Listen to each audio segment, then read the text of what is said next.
ලෝකෙ මිනිස්සු පැහැදින්නේ හරියට බාහිර දේවල් වලින්. සමහර අයගේ බාහිර ඇවතුම් පැවතුම් හරිය ලස්සනට තියෙන්න පුළුවන්. මිනිස්සෙකුට ඕන වෙනවා පින්නතුනේ හදාගන්න ලින්ක් පිහිල්ලක් හදාගන්න. වතුර ගලා බහින්න පිහිල්ලක් හදාගන්න මැද රැහැලා. දැන් මේ මිනිස්සයා මේකට හොඳ ගහක් හොයාගෙන කැලේ යනවා. මේ මිනිස්සයා පොරවත් අරගෙන ගිහිල්ලා කලේ පැත්තෙන් මුවහත පැත්තෙන් නෙවෙයි පොරෝ හිස පැත්තෙන් තමයි ඉස්සෙල්ලම ගහට ගහන්නේ. ගහට ගහනකොට අද්ද හඬක් ඇහෙනවා නම් ඒ ගහ අතාරිනවා. තද හඬක් ඇහෙනවා නම් ඒක මේ ලින්ක් පිහිල්ලකට දාන්න සුදුසු නෑ. ඒක දාලා යනවා. ඔහොම ගහගෙන යනකොට එක ගහකට ගහනකොට ඇතුළාන්තයෙන් බෙරේ වගේ හඬක් ඇහෙනවා. සද්දේ හොඳයි හැබැයි. එතකොටම මොකද කරන්නේ මේ මිනිස්සයා? මේ ගහක් කපලා ඉම දාලා මදේ ඉතුරු ටිකත් රැහැලා දානවා ලින්ක් පිහිල්ලට.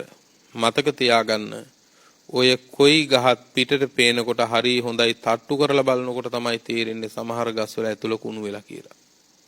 සමහර පුද්ගලයෝ තට්ටු කරලා ඇසුරු කරලා ප්‍රශ්න කරලා ළඟින් ඉඳලා බලන්න ඕන සමහර අයගේ ඇතුළාන්ත බොල් බව පේන්නේ එතකොට. බලන්න බුදුහාරන්ගේ දේශනාව පින්නත් අපිට ගොයමෙන් ගොඩගත්තු බැතේ පොළන්න වෙනවා. ඒ පොළන්නේ වෙනම දෙයක් නිසා නෙමෙයි. බොල් වී ටිකෙන් හොඳ වී ටික දූෂණය කරන්න දෙන්න බැරි නිසා. එතකොට තමයි හොඳ වී ටික පිරිසිදුව රැකෙන්නේ වටිනාකම හැදෙන්නේ. හැබැයි ওই බොල් වී පොළනකොට මොකක්වත් බෑ වගේ හොඳ වී ටික ළඟ වැටුණාට බොල් වී තමයි කරණම් ගහගෙන හුලම් පාරත් එක්ක සෑහෙන උඩ යන්නේ. හුඟක් උඩ යන්නේත් බොල් වී කියලා දැනගන්න ඕන.